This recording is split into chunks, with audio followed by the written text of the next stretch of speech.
Double M on 105.9, joined by the lovely Jenna Haze in studio. Jenna's at Blush tonight. What time's the first show, baby? I believe 10:30. And you want everyone to show up, right? I do, and get there early to get a good seat, because the closer you are, the better. 10:30 tonight at Blush. Tonight through Saturday, it's Jenna Haze. Now, a lot of women have called Blush to get tonight's showtimes. Women. Really? That's kind of a turn on, isn't it? Kind of hot. It is. I get flattered by the amount of male fans I have, of course, but when there's a woman fan that comes and sees me, it's a little bit more special, I gotta say, just because it's a little bit more flattering. Women don't tend to be into porn stars as much, so to have them all into me is pretty awesome. I've been told you have more female fans than most porn stars. Do you think that's true, and why do you think that is? I think probably because I did lesbian films for so long. Girl on Girl, I did it for about 3.5 years, like we talked about a minute ago. I quit doing males on Right, camera when you had a for boyfriend. Yes, for my boyfriend. So I did girls exclusively for so long. I think that really put me in the lesbian market, and lesbian couples love me. I like it. And lesbians love this show. This might be the perfect storm for them out there. Hello, you lesbians. Jenna Haze tonight at Blush.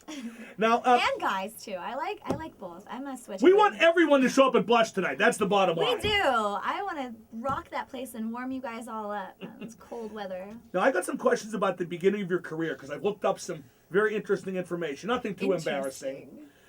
Now, you originally started dancing and you quit after one day. Is that true? Why is that? Well, I was working at an oil change shop, and then What were you doing there? I was helping the guys with the oil changes. Seriously? Yeah, seriously. That is hot. Everything you do is hot. It was a weird job to have. But I did that, and I was kind of over that, and so I did one day at a strip club actually down the street from the oil change spot, and I did one day there, and it was horrible. So I went and started waitressing, actually, after that. What made it so horrible? Well, I had a day shift, and there wasn't very many girls there, and there wasn't very many customers, and I didn't know what I was doing. So I went up there, I threw myself all around the stage, and didn't realize I had to go up there like 20 times that day, 30 times that day, or whatever it was. I'm, like, as a feature dancer, I go up 2 times a night on stage. There, it's like you go up there over and over and over, and they had like 6 girls, so they kept just rotating us. I kept going up and up, and I'm like, I'm not making any money. I'm getting like $3 per set. Like, this sucks. And then I did 2 lap dances, and at the end of the day, the club manager was like, okay, house fees. And I was like, house fees? What's that? Oh, $60 house fees. Well, I made $60 that day. So you broke even. I walked out there with nothing and a bunch of bruises, and it was not fun. And house girls, they have to hustle a lot, and I really respect that because it's a hard job to get up there all night long and hustle guys for money. And that's not my thing. I can't go up to guys and be like, hi, baby, do you want a lap dance? Like, it's just so fake and phony. Wow, that was kind of hot doing that just now, I got to say. Well, it's fake. Yes, I do want to dance, young lady. But it's fake for me, and it wouldn't come off natural for me. You know, that's like me playing a role, and I like being me all the time. Now, is it true that in your first adult video, you were supposed to have a limited role in your first scene, but you got carried away and went too far? Yes, and I only got paid for what I was supposed to do. Are you serious? Yes. Wow, we can't really describe how it went from point A to point B, but Jenna was there with 2 guys. They were supposed to get, shall we say, limited attention. Yes. And they got full service. They got full service, baby. And you did it because you were turned on. Yes, I lubed their chassis, everything. Wow, the oil change once again coming into play. That's actually kind of awesome, but you didn't get paid for it, so it's kind of a sad ending. Now, when you weren't last here, we talked about some of the awful titles that adult video has. Now, have you come up with any better titles? Any we can say on the air? Awesome titles. Well, like I said, Legs Up Hose Town. Very good. I like it. Sexual Blacktivity is really good. I like that one. I wonder what that could be about. The other ones I can't say. I'm sorry. And I have new ones that are really, really good, but I can't say them for fear that somebody will put it out before. I thought the apex of politically incorrect porn was when Janine Lindemuller married the white supremacist the same day her latest film was released called Janine Gets Blackmailed. Yeah. It turns out that was about, well, just what you would think it was about. Now, parodies. How many adult film parodies have you acted in? Because there's like thousands of them, really? I did This Ain't the Munsters, the Star Trek one, the Bewitched one. I played Bella in the 3 Twilight spoofs. So many. I did an Office one where I played Jenna's role. Jenna Fisher's role? Yes, wow. I played her role. There's actually a bit of a resemblance. Thanks, and it's funny because I did skits for her ex-husband, James Gunn. So it's kind of funny because he texted me up and he's like, you're playing my ex-wife in a role in a porno. And I'm like, yeah. No, I got an idea. That's ironic. I got an idea for for porn movies. Okay. Okay, and you hear this all the time, and I do, but some of them are good. I'll be no less a bozo probably. What about based on cartoons?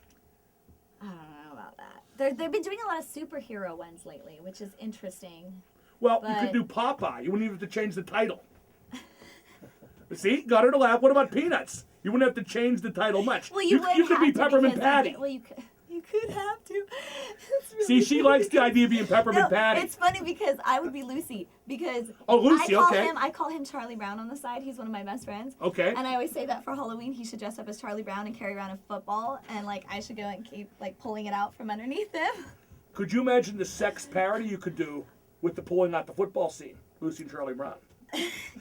Yes, you can. I can tell you can. This is funny. Now, who are you dating these days? Anybody special? Yes. Who? A guy. He's not in the business. He's not? No. Is he famous? No. So you're dating some just regular citizen? Yes. How's that working out? Really good. Ooh, you're in love. I can tell. You're in love. Look at you. He's awesome. You're beaming. Now, where'd you meet him? I met him in Vegas through the kindergarten teacher I was dating.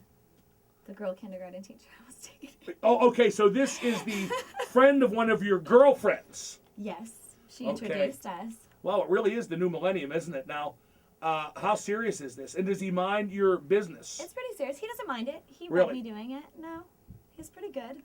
Now, you're 28 now, correct? I'm oh God, I'm going to be 29. I turned 50 in 2 weeks, baby. I Don't feel too sorry for yourself. Well, in my business, all the girls are so young. They come in, they're 18 years old, and I'm like, they're like, how old are you? And they all think You're I'm Katharine like 22. Hepburn, for God's sake.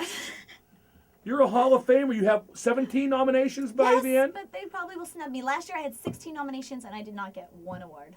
Can you see yourself someday being Avian, don't screw me. so to speak. Yeah, so to speak. Can you see yourself being a wife and a mother someday? Oh, yeah, totally. How far away is that day? Oh, at least 5-6 years. Really? Yeah. You still want to do this for that long? Now, how about after? I want to perform for at least 4 more years. I know that. And then I'll always do something in the business, whether it's directing, owning my own company. I'm hoping my company is going to go really well like it is. I'm starting my own internet sites now from my company, trying to build a little internet empire and do that. So hopefully I'll still have all that running. And I kind of like the Jenna Jameson plan. Kind of, but... She's been very successful after, withdrawing from the performing side. Yeah, but she sold her company, so she doesn't really have any, say in it. She made out like a bandit with that, got a decent payday, I was just going to say. Oh, yeah, totally. Now she's just, sipping champagne with Tito. Now, when you are a mother, by the way, they're the only 2 guests of this show that have reproduced together. I take great pride in that. Tito and Jenna, both on the show, before either even met, might I add. Ah. I will not claim responsibility until I see how it turns out in the long run, but they're both just awesome people. Now, when you are a mother, how are you going to explain all those DVDs to your kids? Well, I'd be honest, of course.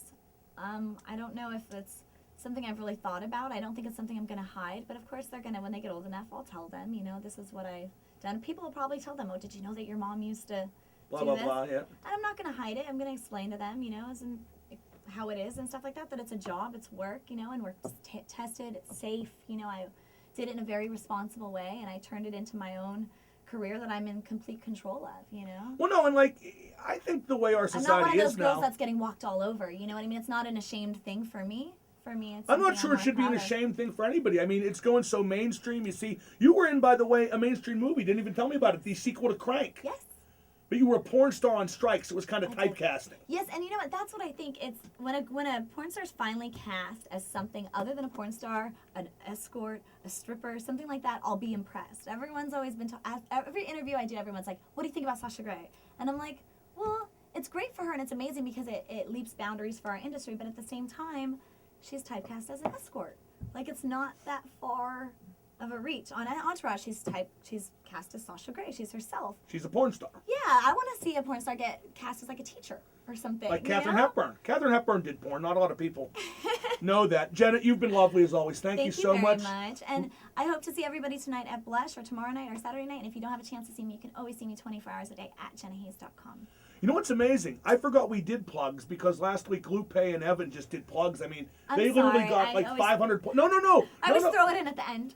The one, what's that website again, dear? jennahaze.com. Visit jennahaze.com and see Jenna tonight, tomorrow night, and Saturday night at Blush, 9th Street downtown. Now, another giveaway. Caller number 11 for the Penguins' 11-game winning streak gets a Jenna Haze DVD and 2 free passes to see her at Blush this week, courtesy of AdultDVDEmpire.com. You're listening to 105.9 The X.